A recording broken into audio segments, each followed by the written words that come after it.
Hi విను, మనకేంటంటే మన సాంప్రదాయ ప్రకారంగా పండగలు వచ్చినట్లే తోరణాలు కట్టడం, పచ్చగా మన పరిసరాలని తయారు చేయడం మనకు ఒక ఆనవాయితీ. ఆ ఏరియా నీట్ చేస్తాం, పచ్చని తోరణాలు కడతాం, పండగను వెల్కమ్ చేస్తాం. కానీ ఇప్పుడు దారుణమైన పరిస్థితి ఏంటంటే మన కాకినాడ పట్టణంలో ఎక్కడ చూసిన ఫ్లెక్సెస్, ప్రకృతికి విరుద్ధంగా ఉండే ఫ్లెక్సెస్తో అలంకరించడం. ఎంత బాధాకరమైన విషయం అండి ఇది. నేను యాజ్ ఎ కార్పొరేట్ ట్రైనర్గా ఇండియా అంతా తిరుగుతాను, కానీ మన కాకినాడలో ఉన్నందు ఫ్లెక్స్లు ఎక్కడా చూడలేదండి. సందు చివర కడతారు, వీధి చివర కడతారు, సర్కస్లో కడతారు, టర్నింగ్స్లో కడతారు.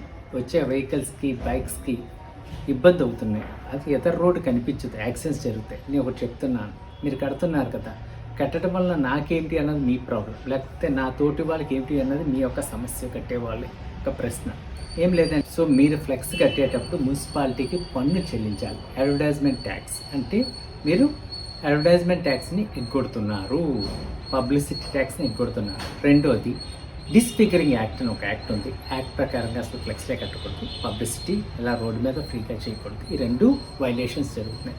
మూడోది ఏంటంటే ఈ కట్టడం వల్ల ఏంటంటే యాక్సిడెంట్స్ జరుగుతాయి. నాలుగోది అంటే ఎన్వైర్న్మెంట్ పొల్యూషన్. ఇంకో తర్వాత ఈ టౌన్ ప్లానింగ్ వాళ్ళు ఫ్లెక్స్లు తీసుకొని తగలెడతారో లేకపోతే ఏం చేస్తారో తెలియదు మనకి. దాన్ని ప్రాపర్గా డిస్పోజ్ చేయకపోతే అక్కడ కూడా ఎన్వైర్న్మెంట్ పొల్యూషనే జరుగుతుంది. ఇంకొకటి, ఈ ఫ్లెక్స్లు కట్టడం వల్ల ఏమైనా యాక్సిడెంట్ జరిగిందనుకోండి, వాళ్ళ ప్రాణాలు పోతే ఆ ప్రాణం మీరు తిరిగి ఇవ్వగలరా?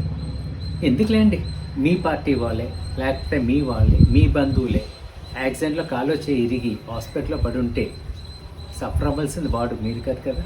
ఒకసారి ఆలోచించారు. తోటి మనిషికి హాని చేయడం కాదు పండుగ అంటే. తోటి మనిషి సంతోషంగా మనతో పాటు సంతోషంగా ఉండటమే కదా పండుగ. ఏమంటారు? ఇంకొకటి, మీరు కట్టిన ఫ్లెక్స్లు ఏమన్నా చూస్తున్నారంటారా?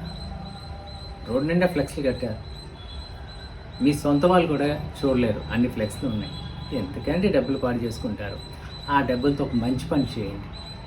పిల్లలకి బుక్స్ కొనండి, స్కూల్ బ్యాగ్స్ కొనండి, లేని పిల్లల్ని చదివించండి. అర్థమవుతుందండి. ఇలా మంచి కార్యక్రమాలు ఎన్నో చేయవచ్చు సమాజానికి. కొన్ని మొక్కలు నాటండి, ట్రీ గార్డ్స్ ఇవ్వండి, పచ్చగా ఉంటుంది మాకు హ్యాపీలీ.